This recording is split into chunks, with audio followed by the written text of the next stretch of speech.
Assalamualaikum warahmatullahi wabarakatuh. Hai Pehaba, apa kabar teman-teman dimanapun berada? Mudah-mudahan sehat walafiat dan kita senantiasa dalam keberkahannya. Kembali lagi di channel YouTube Ihsan Maulana, sebuah channel yang menghadirkan 3 segmentasi, ngobrol inspiratif, review buku, dan bincang bola. Pada kesempatan ini di segmen ngobrol inspiratif, kita telah kedatangan tamu istimewa. Beliau adalah seorang rektor, tidak asing lagi bagi masyarakat Aceh. Beliau adalah Prof. Jasman J. Ma'ruf, Rektor Universitas Teguh Umar di Aceh Barat. Kita ucapkan selamat datang di channel ini, Prof.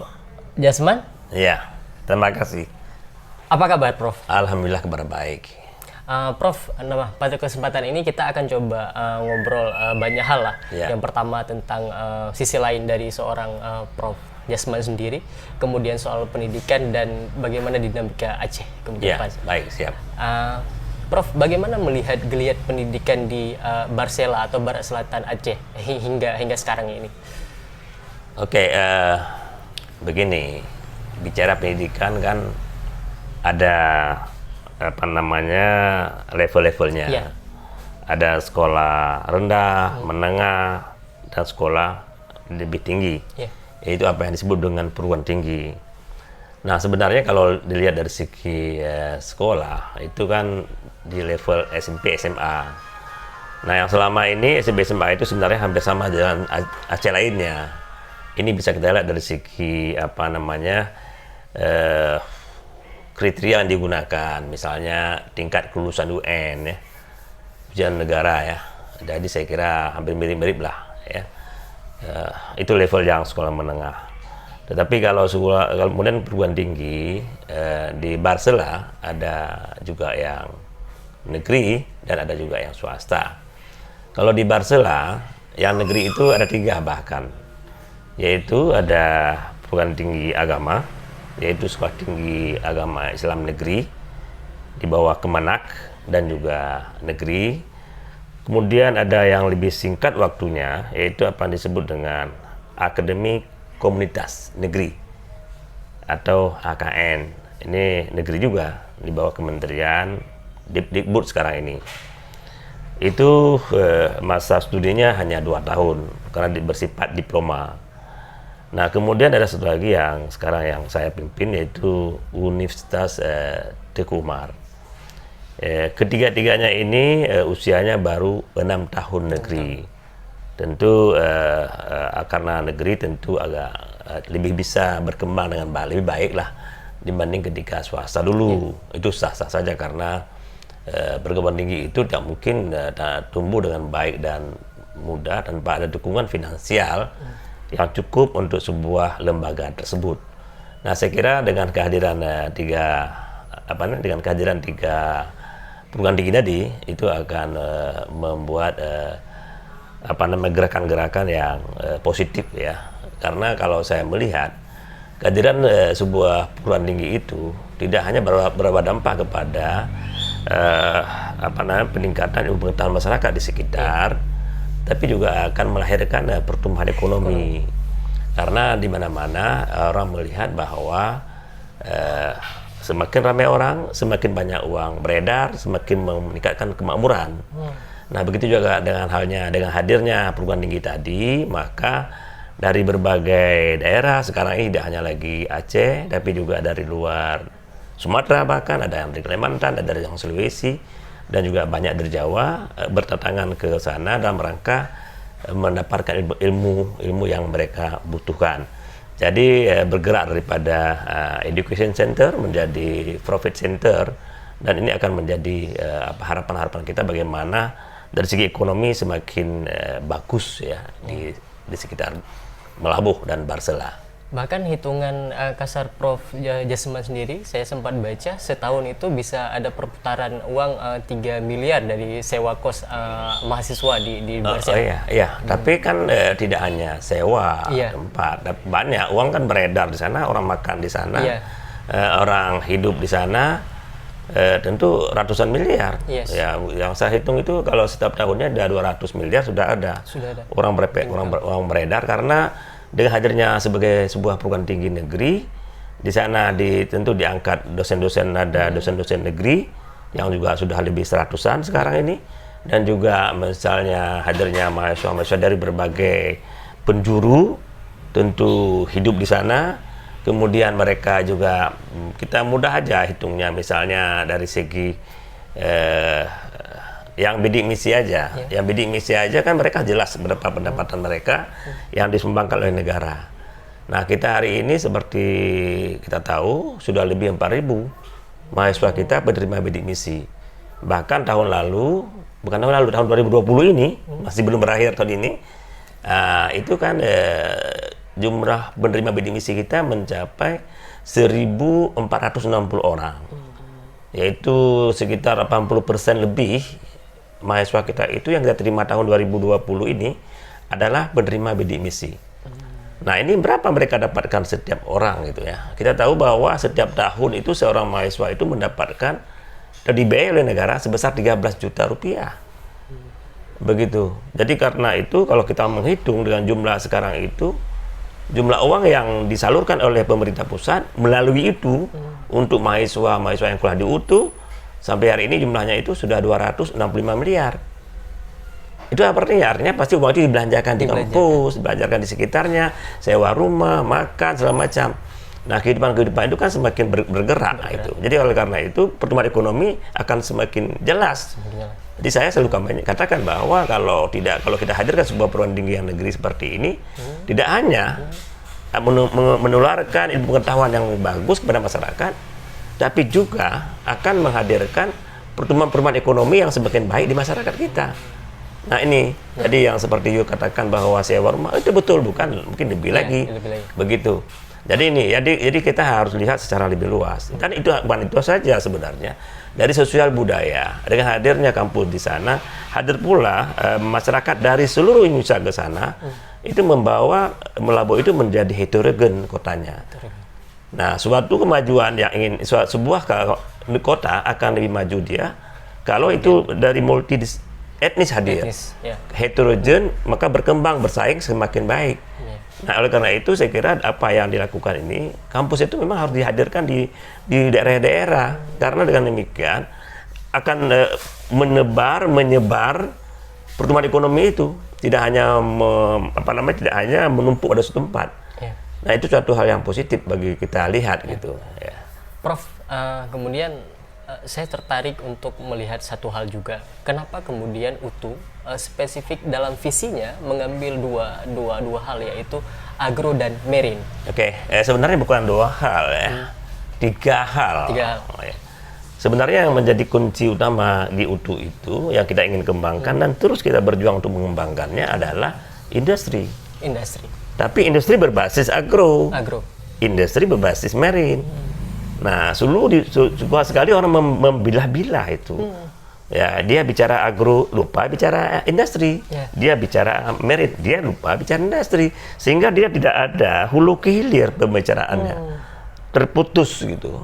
Kita tidak hanya pandai bagaimana menghasilkan ubi sebanyak-banyaknya, budidaya namanya, tapi juga harus pandai bagaimana mengolahnya, turunannya.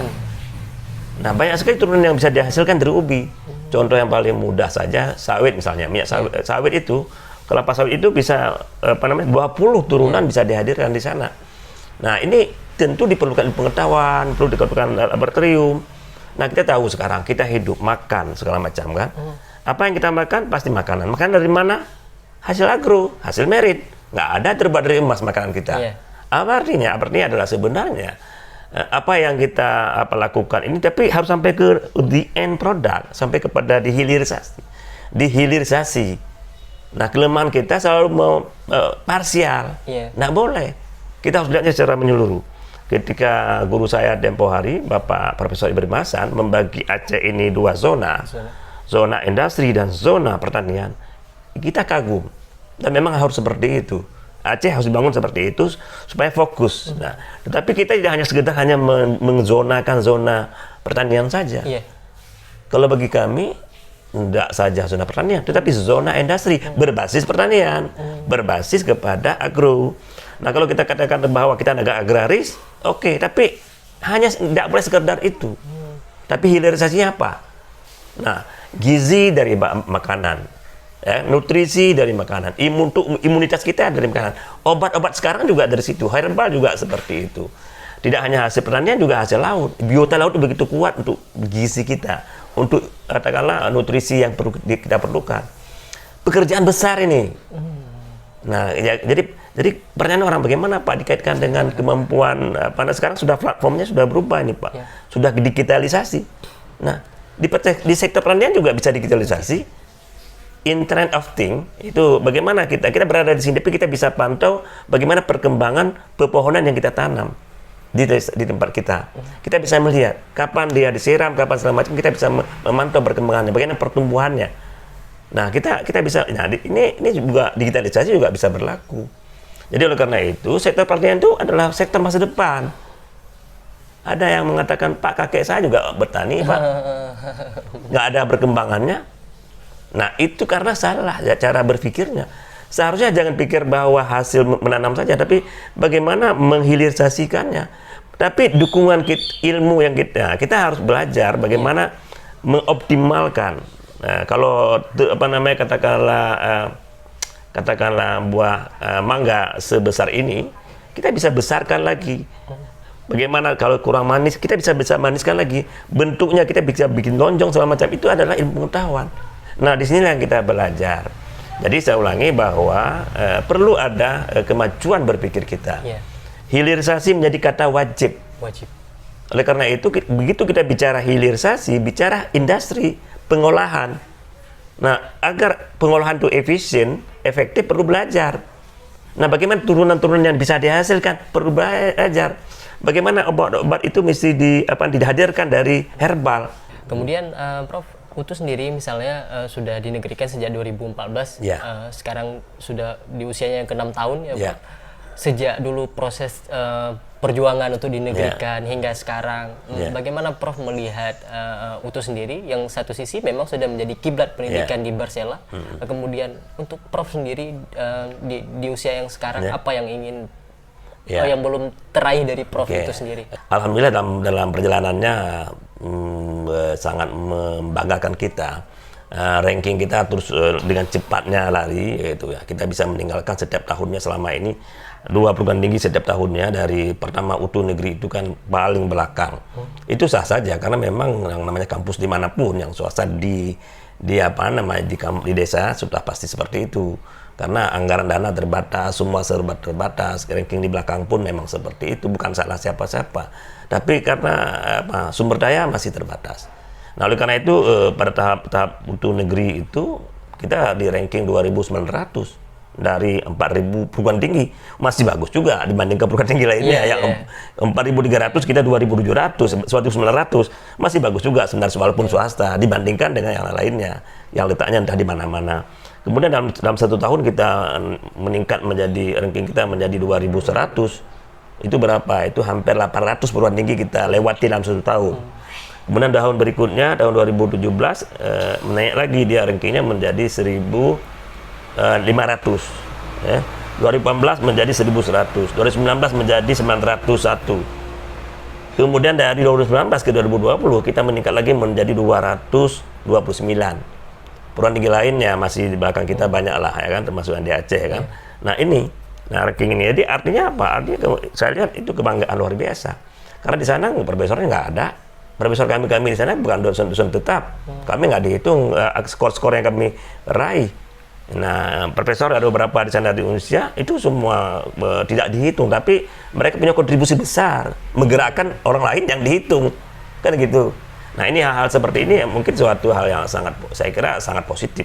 Dan untuk ini ke depan insya Allah akan saya sudah katakan ini harus on the track, jangan kita nggak boleh lari lagi. Nah, jadi makanya kita pilih di Utu, core kita fokus. Nggak ada pun perguruan tinggi lain yang seberani kita.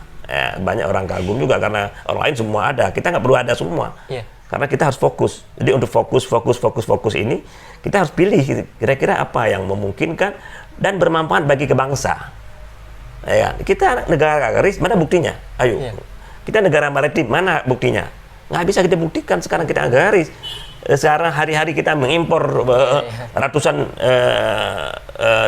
ratusan triliun rupiah harus kita habiskan untuk mengimpor barang-barang agraris. Ya kan? 13 miliar dolar setiap tahunnya kita habiskan dolar kita hanya untuk membeli hasil-hasil pertanian. Impor jagung, impor kedelai, impor macam-macam, termasuk tomat pun diimpor. Kemudian dari segi peternakan kita impor daging sapi, puluhan persen daripada 80% daripada sapi yang ada di Indonesia ini diimpor dari Australia yang negara kaya. Masa kita miskin mau sombong kali kita menyuruh pelihara lembu sama orang kaya. Bahkan di Asia Tenggara, Indonesia pun dengan Thailand untuk soal pertanian agak disalip-salip terus. Oh jauh. Memang mereka concern, karena mereka cepat sadar gitu. Fokus di agro dan mereka itu serius. Nah, kita nggak serius gitu kan. Negara kita ini nggak serius. Jadi sehingga sampai hari ini swasembada beras juga masih agak susah gitu kan. Apalagi swasembada cabai, nggak ada. Kita lihat sekarang ini apa yang bisa kita banggakan pada dunia bahwa kita negara kecuali hanya menyebut nama. Dulu hebat kali bangsa kita. Dulu ketika zaman saudara-saudara muda, bukan kita melihat masa lalu kembali, bukan. Abad-abadnya 15-an, 16-an itu Belanda, Inggris, Amerika itu beli merica, lada hitam itu dari Aceh. Mereka banyak mereka kaya raya dengan hasil pertanian Aceh. Bahkan sampai berapa 42.000 kuintal ya. Pokoknya banyak sekali lah. Dan lupa saya, itu banyak sekali kita ekspor. Mereka langsung pergi ini sepanjang dari Banda Aceh ini sampai ke Singkil. Sepanjang pantai itu orang nanam lada. Ya, itu menjadi sangat terkenal.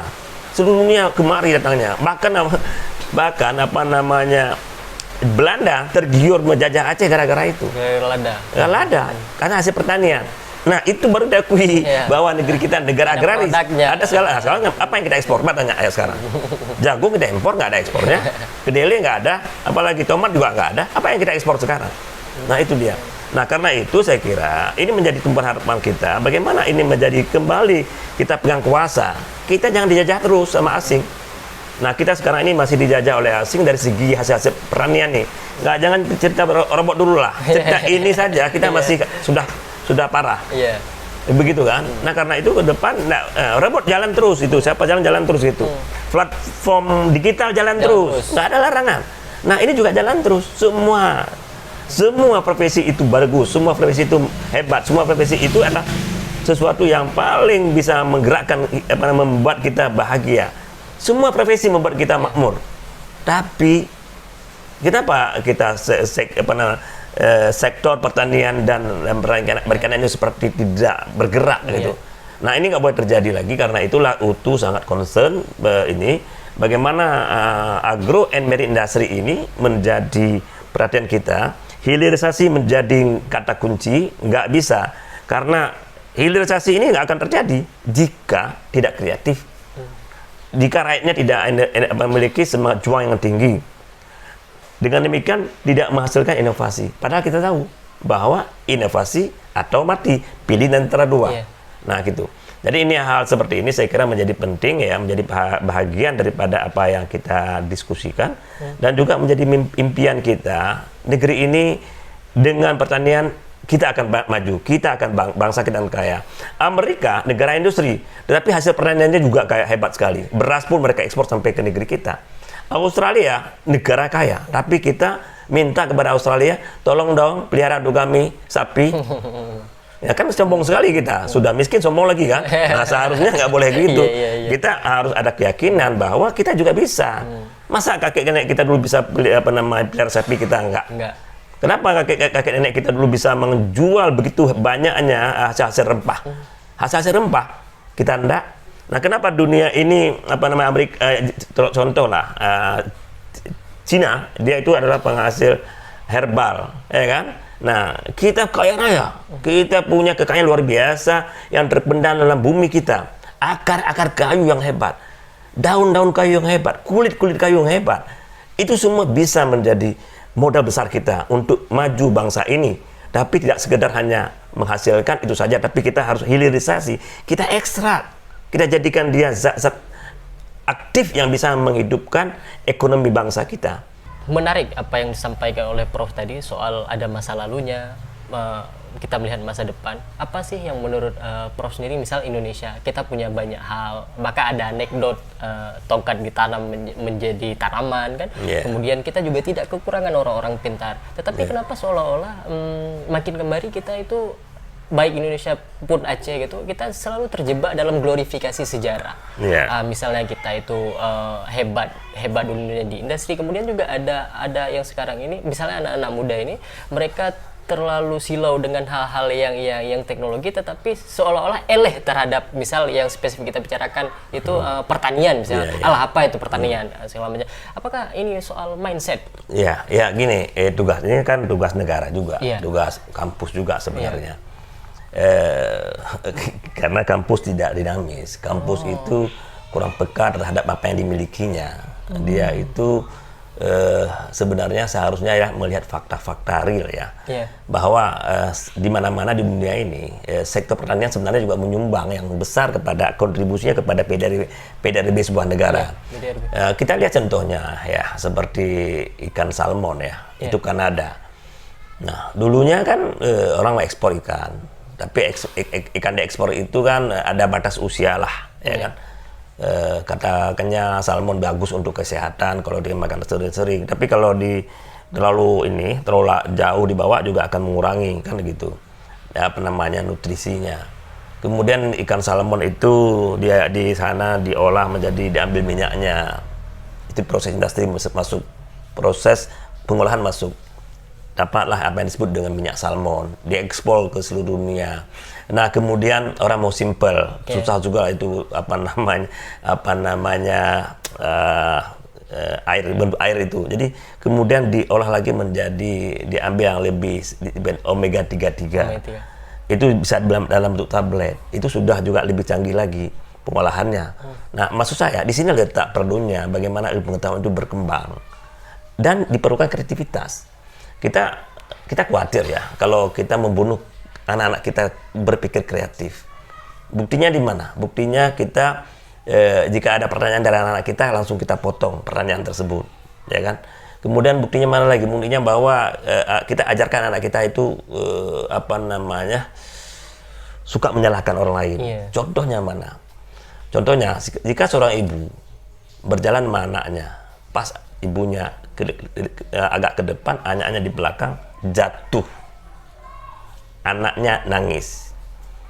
Saat anaknya nangis, ibunya kembali. Kenapa?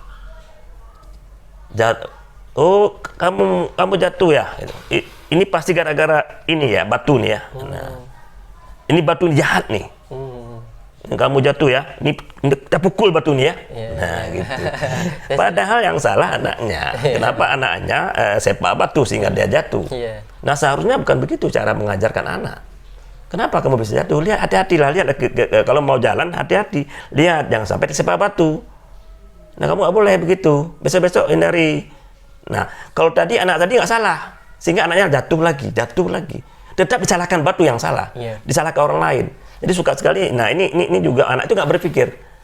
Kalau dia diajarkan hati-hati jalannya, dia berpikir.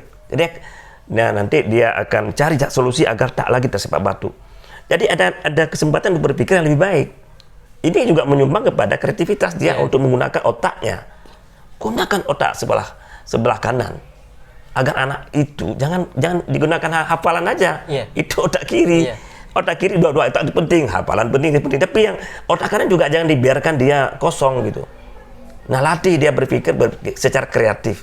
Jangan membuat dia itu menjadi manusia-manusia munafik, selalu menyalahkan orang lain, selalu menyalahkan, mengamping hitam ke orang lain. Nah, seharusnya dia harus sadar bahwa dia yang salah. Seharusnya dia harus mengaku, nah ini salah kamu. Kenapa kamu nggak jalan hati-hati? Seharusnya kamu harus hati-hati berjalannya karena di sini banyak ada batu-batu. Nah, kamu harus belajar dalam kondisi ini. Nah, anak itu akan belajar kondisi itu. Maka besok-besoknya dia akan hati-hati berjalan. Dia akan menghindari apa saja terjalan sesuatu yang membuat dia jatuh. Dia ada proses belajar di situ. Nah, ini yang saya katakan. Ini juga sebenarnya bukan hanya tanggung jawab negara, tapi juga tanggung jawab keluarga terhadap anak ini, agar anak ini betul-betul dia bisa berkembang. Nah, berikan kesempatan bagi dia untuk bermain dengan baik. Mungkin ya di level TK itu biarlah dia bermain, kasih bola, kasih apa aja, loncat, nggak ada urusan. Tapi jika anak kita loncat-loncat, jangan jatuh nanti. Jangan itu jatuh nanti. Nah, itu dia. Jatuh nanti. Jadi selalu anak-anak itu dikontrol di bawah rangkulan yang sangat erat gitu. Dia nggak diberi keleluasaan. Nah, seharusnya dia diberikan keleluasaan untuk bergerak, berpikir. Nah, inilah sumbangannya membuat anak-anak tersebut kurang berkembang. Nah, coba kita lihat dalam film-film, boleh lihat lah kan. Kalau anak-anak kita pada saat dia ditanyakan ada pertanyaan dalam ruang kelas, semua diam. Ada pertanyaan, mungkin itu memang betul sekali, memang paham betul, dia tak paham sama sekali, atau tidak mau peduli. Nah, tapi coba lihat anak, kita bukan memuji di luar ya, tapi di luar begitu ada pertanyaan, belum ditanyakan pertanyaan itu sama gurunya, langsung dia tanya. Antusias sekali, sangat respon, sangat respect terhadap kesempatan yang diberikan oleh muridnya, oleh gurunya. Nah, kalau pertanyaan aja nggak bisa diajukan, bagaimana mampu menjawab? Jangan minta dia menjawab, pertanyaan saja nggak sanggup dia buat. Nah, membuat pertanyaan juga. Nah, ini seharusnya seperti itu. Harus dibiasakan. Kenapa? Dia dari kecil sudah dihambat untuk bertanya. Lihat temannya, jangan banyak kali pertanyaan, aja nggak ada aneh. Tuhan marah nanti. Nah, itu dia. Jadi ketika itulah maka kita menghasilkan anak-anak kita yang tidak kreatif, gitu ya. Kurang kreatif. Nah, memang berat tugas kampus bagaimana mengubah yang sudah melekat, tapi sangat menentukan masa-masa kuliah. Usia 18, 19, 20, 21, 23 ini usia yang menentukan masa depannya ke depan. Kalau di masa usia tersebut anak itu tak pada jalur yang tepat, maka dia akan rusak selama-lamanya. Susah sekali. Kalau sudah bengkok itu susah sekali itu. Jadi makanya usia kuliah itu sangat menentukan. Dia masa pancoroba, masa yang tidak ada gamang. Nah, kampus ini harus berhasil membuat anak-anak itu memenuhi jalurnya. Nah, dan dia sudah dewasa sebenarnya, sudah diberi ruang. Makanya dia disebut mahasiswa. Nah, bukan siswa, karena dia itu sudah diberi ruang. Nah, tugas kita bagaimana mengendalikannya itu jangan sampai salah arah aja. Tapi dia diberi ruang yang seluas-luasnya untuk memilih. Nah, jadi basisnya juga agroindustri industri jadi. Jadi makanya saya bilang kita fokus di situ, meskipun orang mengatakan kok kembali ke zaman baheula bicara agro. Saya katakan enggak, kita bicara industri berbasis agro dan berbasis marine. Nah, kalau enggak ada hilirisasi sampai ke di end product, katakanlah jadi makanan yang bisa dimakan. Nah, ini memang nilai tambahnya rendah. Contoh kunyit. Kunyit itu kan zat aktifnya kurkumin. Kunyit 1 kilo 3.000, 1 ton 3 juta. Kurkumin 1 kilo 3 juta. Jadi 1 ton bisa menghasilkan 25 kilo. Kali 3 juta, 75 juta duitnya. Ya kan? Dia hanya 1 hari bisa menghasilkan uang sebanyak itu. Kita 1 tahun menanam kunyit baru dapat 1 ton. Nah, ini artinya apa? Ini artinya bahwa jangan kasih kesempatan kepada orang lain ambil nilai tambah yang tinggi. Kita juga bisa. Nah, ini kita harus ekstrak dia menjadi kurkumin. Ini bukan impian di tengah hari, bukan, ini sesuatu yang bisa dilaksanakan. Kita sudah melihat bahwa negara-negara maju itu memang basis pertaniannya juga kuat. Korea, ginseng itu pertanian juga sangat kuat basisnya. Jadi karena itu sebenarnya di sektor pertanian Jepang juga seperti itu. Warga Jepang tidak pernah mau makan beras di luar Jepang, meskipun harga beras Jepang itu 7 kali mahal dibandingkan beras lain. Tapi kenapa? Karena dia memang pertama menghargai produk dalam negerinya. Itu satu ya, sangat menghargai. Nah, kita seberapa cinta kita dengan produk kita? Ya, seberapa cinta kita dengan barang-barang yang kita hasilkan? Mencintai barang-barang kita berarti mencintai warga bangsa kita. Nah, itu hasil pertanian kita. Nah, kita maksudnya kalau bisa mengurangi, makanya di kampus itu alhamdulillah kita sudah lama menerapkan bahwa dilarang memasukkan buah-buahan impor dalam kampus. Nah, kalau gandum dikurangi lah kalau bisa. Kalau bisa nggak usah. Karena apa? Karena ubi rebus paling enak, kacang rebus paling enak, ketela rebus juga enak, ya kan? Apalagi ubi rebus dimakan dengan kelapa yang sudah intinya diparut, paling enak. Kenapa harus yang lainnya, brownies segala macam itu apa ini? Nah, maksud saya adalah bukan kita anti asing, tapi kita anti penjajah asing yang telah menguasai bumi ini. Ya kan, berapa persen daripada hutan sawit kita itu dikuasai oleh asing. Belum lagi cerita yang lainnya, tambang segala macam luar biasa sudah dikuasai. Nah, kita sekarang, oke lah, kita kembali kepada tadi, sektor agro dan marine ini harus kita kuasai. Dengan demikian sampai hilirisasi pun kita bisa kuasai. Teknologi adalah nomor satu. Bagaimana menghasilkan dia itu nilai tambah yang tinggi. Nah, teman-teman, tadi Prof. Jasman sangat semangat. Sebelum kita beranjak pada yang lebih luas lagi tentang Aceh, kita minum sejenak. Oke, terima kasih. Ya. Bismillahirrahmanirrahim.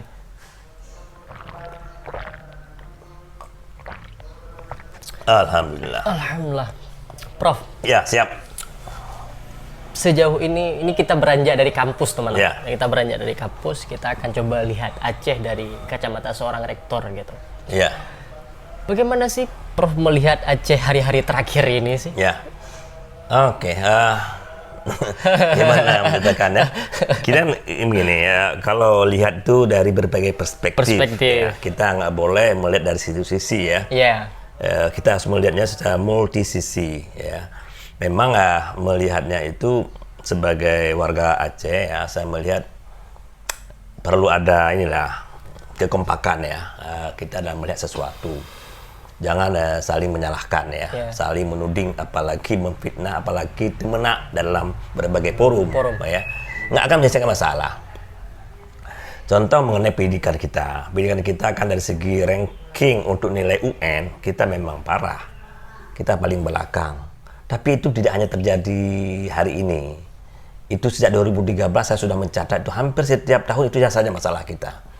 Masalah pendidikan kita. Itu memang agak rumit. Dulu kan pada saat kita lihat pada awal-awal itu adalah otonomi di tingkat kabupaten sehingga pengelolaan pendidikan kita di tingkat kabupaten. Jadi sekolah menengah kita itu di tingkat kabupaten sehingga kewenangan bupati terlalu besar.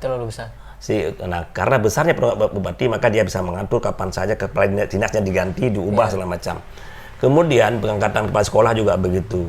Kemudian sangat politik sentris, sangat politis. Jadi yang siapa yang ada secara terang benerang mendukung dia jadi bupati dan menang dia, itu akan dia angkat. Sementara yang lain yang diam aja tak mau berpolitik justru dibangku-panjangkan. Ini kejadian. Kemudian juga berikutnya adalah ketika kewenangan itu kepada bupati besar sekali dulu, itu pengangkatan guru. Guru itu banyak, istilah bersama saya ada catatan-catatannya bahwa banyak bupati yang mengatakan bahwa kalau bukan KTP di sini, tidak boleh daftar menjadi PNS di sini dengan alasan macam-macam. Nah di situ kalau berasal dari sana memang tidak ada yang sebenarnya yang layak untuk dijadikan guru. Ya kan, dari segi kapasitas ya, dari segi kapasitasnya kita bisa lihat lah dari track record daripada di mana dia belajar segala macam, tahu lah kita, tapi tentu nggak mungkin kita sampaikan di sini.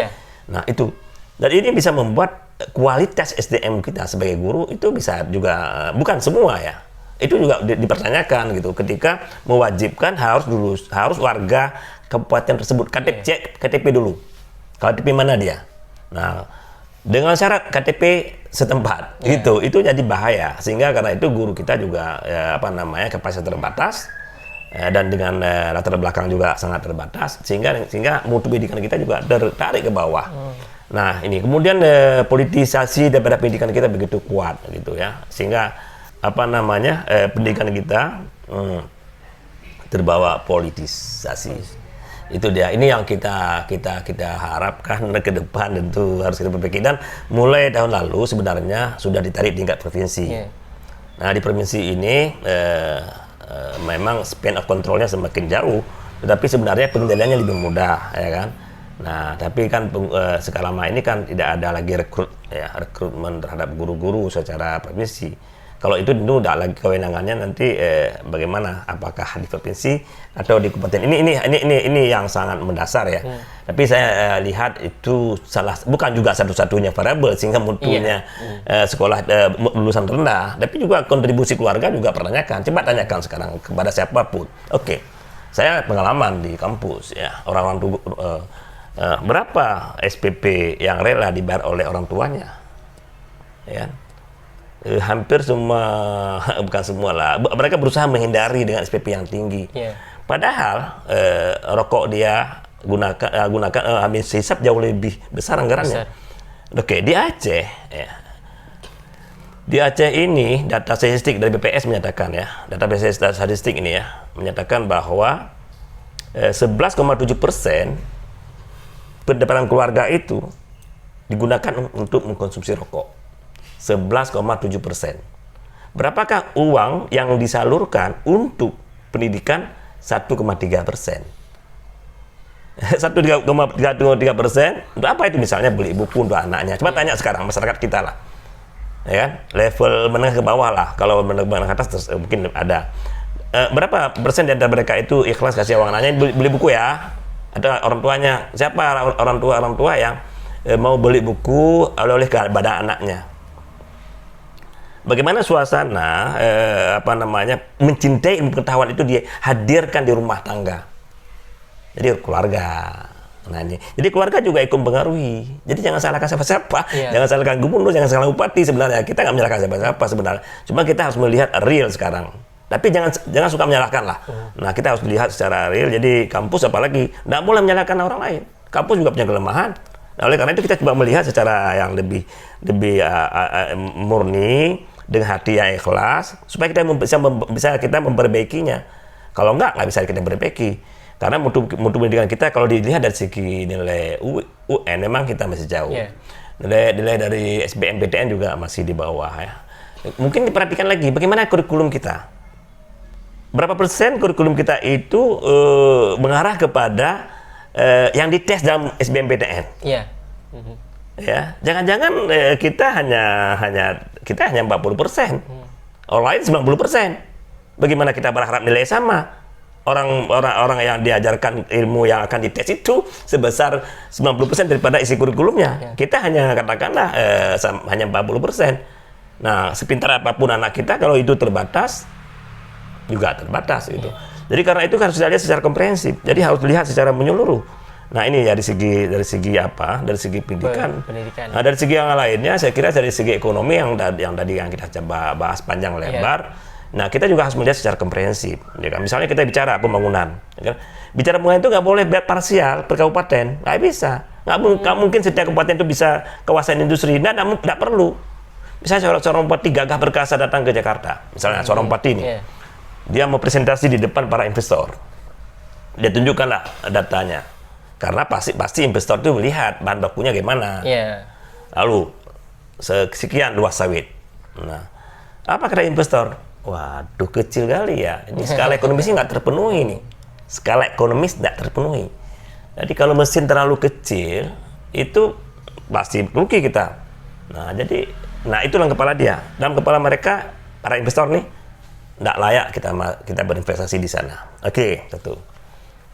Kenapa? Karena yang ngomong itu seorang bupati yang jelas kabupatennya kecil, yang jelas produksi sawitnya kecil atau produksi lainnya kecil, lahannya kecil. Nah kalau kita bicara sebarsela misalnya dari dari katakanlah dari Aceh Jaya sampai ke Singkil ya. Di sana kalau dari segi ya tahun 3 tahun lalu data sama saya itu 62% produksi sawit di Aceh ini berasal dari Barsela. Dulu 3 tahun lalu, sekarang mungkin ada perubahan ya. Nah, seperti itu. Nah, kalau itu yang disampaikan di Jakarta, saudara-saudara sekalian, kita alhamdulillah punya kawasan yang seluas ini. Wah, besar ya gitu. Sawit yang kami hasilkan selama ini CPU yang sebesar ini. Wah, layak ini. Kita hadirkan pabrik pengolahan hilirisasi daripada itu menjadi katakanlah sabun, menjadi minyak makan dan sebagainya. Nah, kemudian para bupati ini dengan cara lebih bupati itu boleh diwakilkan kepada satu orang atau ditunjuk aja dari badan otoritasnya gitu untuk membahas tentang semacam board daripada badan investasi Barsela misalnya. Dia bicara itu secara lebih konkret gitu.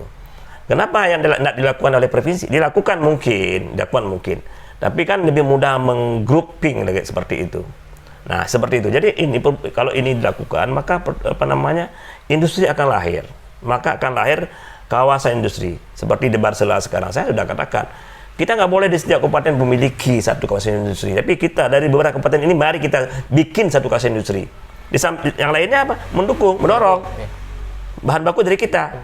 Misalnya kita taruh di mana? Sekarang yang dibahas bisa saja di Surin misalnya, ya, di Aceh Abdia. Ya kan, kemudian juga di di mana lagi Aceh Jaya juga mau kepingin gitu. Nah, kita harus sepakati nih, ya kan. Nah, kalau kita lihat kawasan bagaimana. Nah, kalau di Barsela itu kan wilayahnya sampai kalau jalan ini kan mau dibikin jalan multi-use yang bisa menghubungkan banyak sekali jalur baru itu. Udah lama jalurnya tapi nggak bagus jalannya, jadi menghambat orang. Katakanlah misalnya dari Gayo Luwes, ya kan, bisa jalur Babah Road. Kemudian dari mana? Aceh Tenggara bisa Gelombang. Kemudian Aceh Tengah misalnya Takengon bisa jalur gunung Singamata. Nah, itu seperti itu, ya. Jadi kemudian dari Sigli bisa juga via Tutut misalnya. Ini kesemuanya itu kan terhubungkan semua. Nah, kalau itu kita bikin, jadi hasil tani kita bisa diolah di sana. Nah, kenapa kita nggak bikin semacam katakanlah sekarang lagi tren ya, halal food ya, global halal food misalnya. Misalnya, kenapa nggak bikin seperti itu? Seluruh dunia, Timur Tengah pasti pesan pada kita. Nah, kenapa? Karena kita sudah kampanyekan halal food gitu dengan kriteria tertentu. Nah, ini kita bisa pusatkan di situ dengan luas sekian ratus hektar kawasan industrinya. Terfokus di situ, bahan baku memang ada di situ. Jadi, kita bisa menghasilkan minyak makan, bisa menghasilkan sabun, bisa menghasilkan macam dari sawit, dan juga bisa menghasilkan dari macam-macam tadi. Nah, apalagi dan banyak sekali. Nah, itu sebabnya kenapa saya katakan, kita harus melakukannya itu secara terintegrasi. Nggak boleh lagi parsial. Kalau parsial itu nggak jadi. Nah, pertama pastikan hulu ke hilir itu sistematisnya jalan. Hulu ke hilir itu betul-betul bisa bagus gitu kan, dan itu tahapan-tahapan itu kita lalui dengan baik. Nah, ini saya kira akan membuat negeri kita ini akan menghasilkan nilai tambah yang tinggi. Nah, selama ini jangan kita bawa keluar, habis itu masuk lagi kemari, bawa ke sana furniture, ekspor kayu sampai ke Cina, bawa masuk lagi kita dalam bentuk furniture. Begitulah selalu kita. Apalagi hasil pertanian ini sebenarnya sederhana pengolahannya. Gitu. Jadi mengekstraknya itu bukan hal susah gitu. Makanya kehadiran kampus Universitas Kumar di Barsela itu sebenarnya kehadiran sebuah kampus harapan dunia gitu, harapan bangsa Indonesia. Ya gitu kan. Makanya kita harus menjadi, kalau malah kita katakan sumber inspirasi dan referensi bangsa Indonesia. Nggak regional. Kita nggak mau. Kita mau global. Nah, hari ini kita sudah buktikan mahasiswa dari berbagai pulau sudah ke sana. Mungkin dalam 10 tahun lagi kita rekrut dari berbagai penjuru dunia. Nah, seperti itu. Nah, ini akan terjadi insya Allah kalau tentu doa kita semua, tentu Tuhan akan mengabulkannya dan kita terus berjuang gitu ya. Nah, Prof, karena Prof juga udah tengok-tengok jam tadi, rasanya waktu juga yang agak singkat. Tapi sebelum ini ditutup, ada pertanyaan yang berkecamuk nih, Prof, sebagai penutup. Aceh pernah dipimpin oleh para akademisi, Prof Syamsuddin Mahmud, dan banyak lagi sebagainya. Prof Jasman sendiri sebagai seorang tokoh di Aceh segala macam, sebagai akademisi, tertarik tidak jika suatu waktu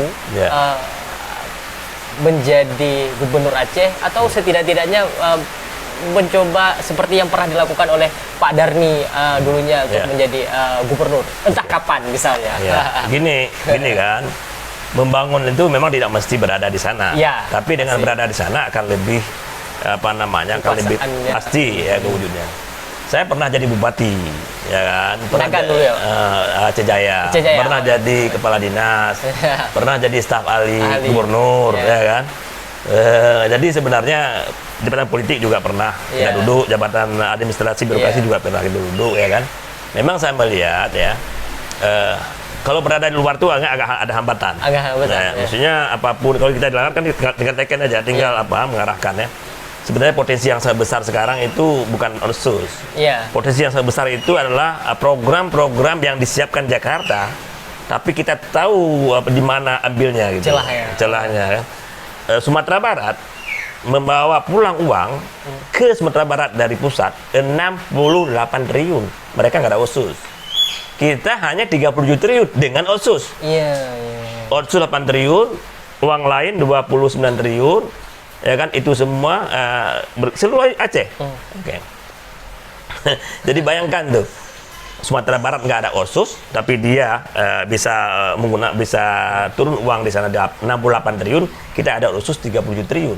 Nah, sebenarnya bukan otsusnya yang membuat kita bisa maju dalam segi anggaran, programnya.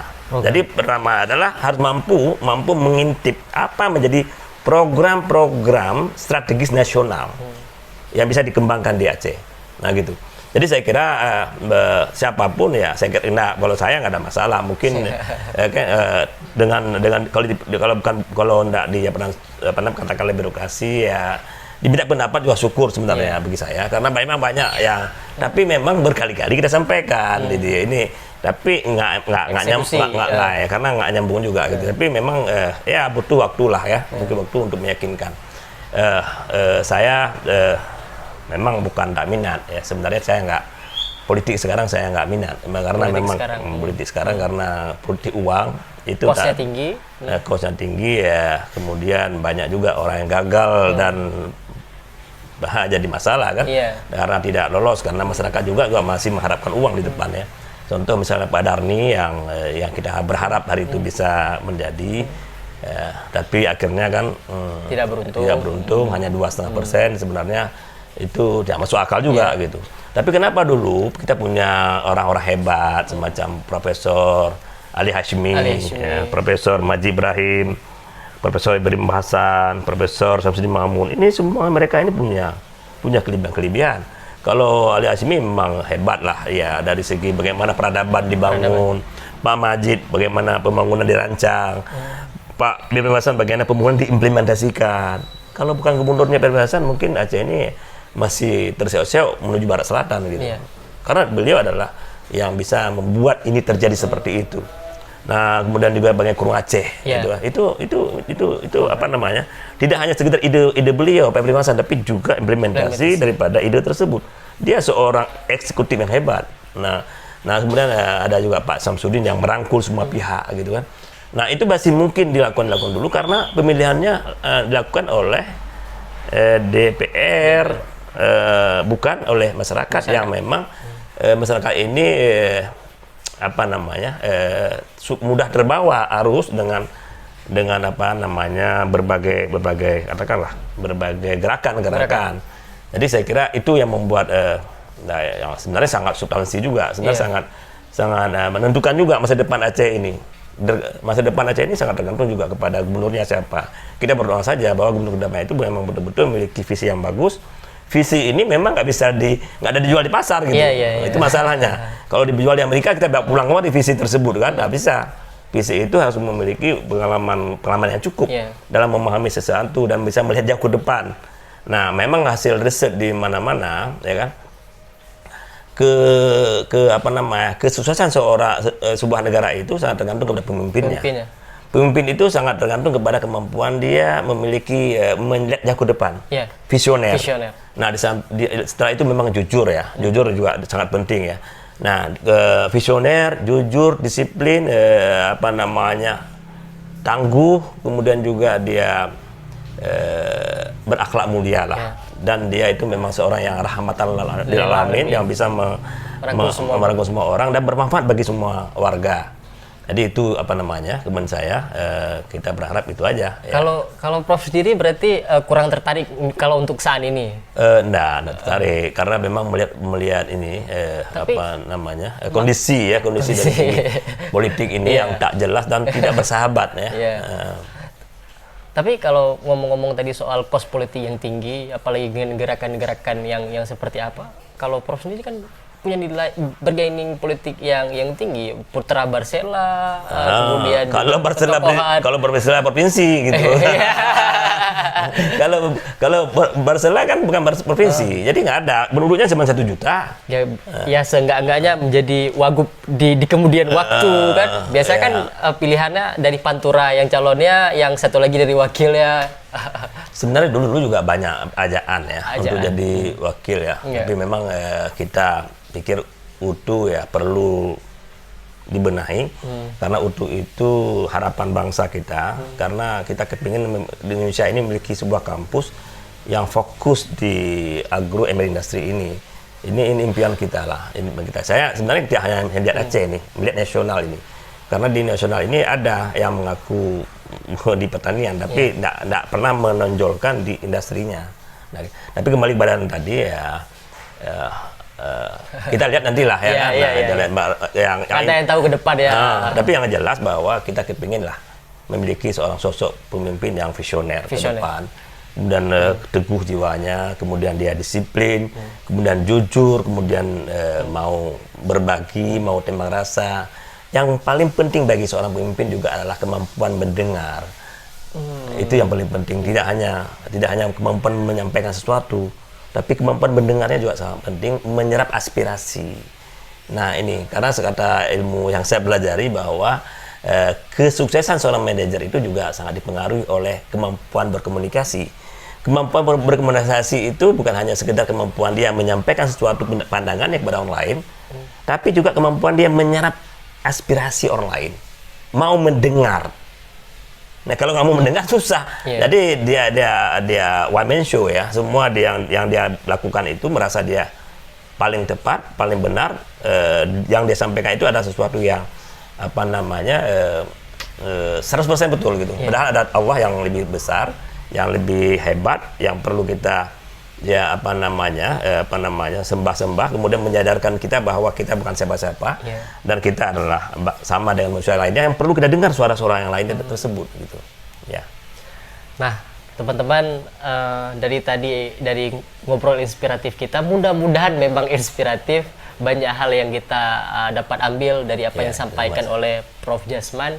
Pada akhirnya saya dan kita juga semua berharap Prof Jasman diberkahi umurnya, sehat walafiat, dan terus menjadi keluarga sakinah mawaddah warahmah. Amin amin ya rabbal alamin. Anak-anaknya sukses terus, dan apa yang beliau pimpin juga makin jaya. Amin ya rabbal alamin. Insya Allah di lain kesempatan kita akan coba ngulik-ngulik lagi. Teman-teman, jika apa yang kami sampaikan, bincangkan tadi itu ada manfaatnya, silahkan tekan tombol like, subscribe, and share. Namun apapun Anda merasa tidak ada apa-apanya, silahkan tekan tombol dislike, karena itu menjadi kritik bagi kami untuk memperbaiki banyak hal di kemudian waktu. Pada akhirnya Prof Jasman undur diri, saya Ihsan Maulana undur diri. Sampai jumpa di lain kesempatan. Assalamualaikum warahmatullahi wabarakatuh. Ciao. Waalaikumsalam warahmatullahi wabarakatuh.